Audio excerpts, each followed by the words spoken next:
heard us mention Saharan dust and it arriving, and here to tell us what you can do for allergies and relief is Dr. John Viasis, allergist with St. David's North Austin Medical Center. Thank you so much for joining me today. Hey, thanks so much for the invitation again.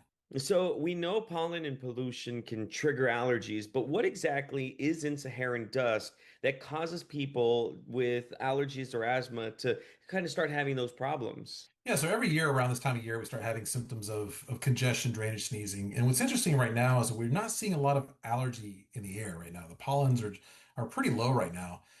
It's too hot, nothing pollinates. But instead, we see what we call irritants. An irritant are things like cigarette smoke, pollution, pool chemicals, and in this case, Saharan dust, where if the particles are thick enough in the air, you're going to have congestion, drainage, sneezing, things that look like allergy, but isn't 100% allergy.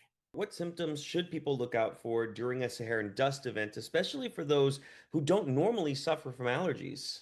Irritated eyes, nasal passages, runny nose, sneezing. Some people get a sore throat, and especially those that are more vulnerable for if they have a background of asthma, for example, or if they have a history of COPD, they tend to have a lot more respiratory problems during this time. So, beyond staying indoors, are there other practical ways to reduce exposure or even to get relief from the symptoms? Well, number one, check your weather reports. The weather reports usually are pretty good about telling us when the Saharan dust is going to be elevated, as well as ozone action days.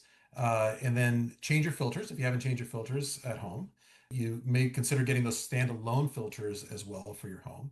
Making sure that when you're driving in your car, make sure you recycle the air. And then I'm a big fan of the nasal saline spray. So whenever you're outside, every hour or every half hour, small saline spray a couple times a day is helpful throughout the day to help kind of rinse that stuff out. Awesome. Well, Dr. John Viasis with St. David's North Austin Medical Center, I appreciate you taking the time to talk to us again today.